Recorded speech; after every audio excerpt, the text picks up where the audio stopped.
लालची लकड़हारा। सोहनपुर गांव में रामलाल नाम का एक लकड़हारा रहता था। वो अपनी जीविका चलाने के लिए गांव के पास के ही जंगल से रोज लकड़ियां चुनता और उन्हें बेचकर कुछ पैसे कमा लेता था। इसी तरह उसका गुजारा चल रहा था। कुछ दिनों के बाद रामलाल की शादी हो गई।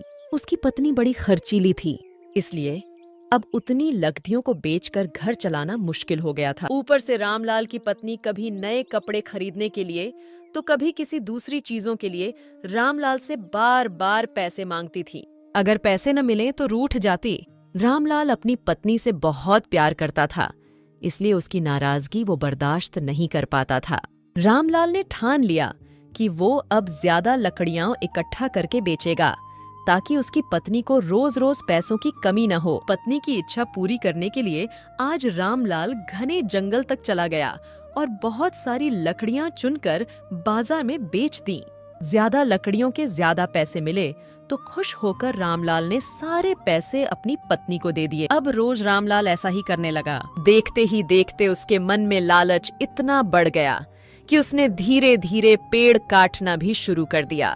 पेड़ काटने से और ज्यादा लकड़ियां हो जाती थीं और उसे अधिक दाम मिलने लगे। लकड़हारा हर हफ्ते एक पेड़ काटता और लकड़ियां बेचकर मिलने वाले पैसों से अपनी पत्नी के शौक पूरे करता। अब पैसे ज्यादा आ रहे थे तो घर भी अच्छे से चल रहा था। धीरे धीरे रामलाल ने पैसों को जुए में लगाना शुरू कर दिया।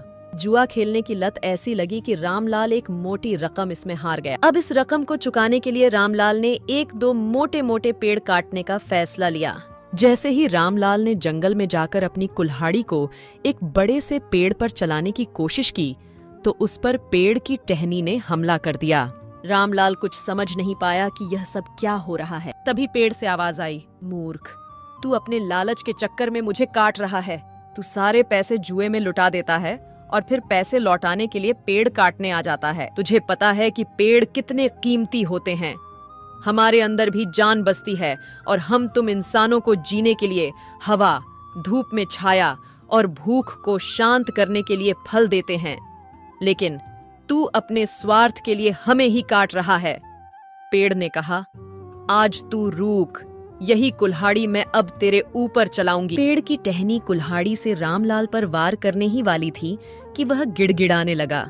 उसने माफी मांगते हुए कहा, मुझसे गलती हुई है, लेकिन मुझे सुधरने का एक मौका दो। अगर आप मुझे मार दोगे तो मेरी पत्नी का क्या होगा? वो अकेली पड़ जाएगी। आज से मैं किसी पेड़ को नहीं काटूंगा, यह प्रण लेता हूँ। यह सब सुनकर पेड़ को रामलाल के ऊपर दया आ गई। उसने रामलाल को छूटते ही रामलाल भागकर अपने घर गया और पैसों के लालच में न आने का संकल्प ले लिया। देखा बच्चों, इसीलिए हमें कभी भी लालच करना नहीं चाहिए।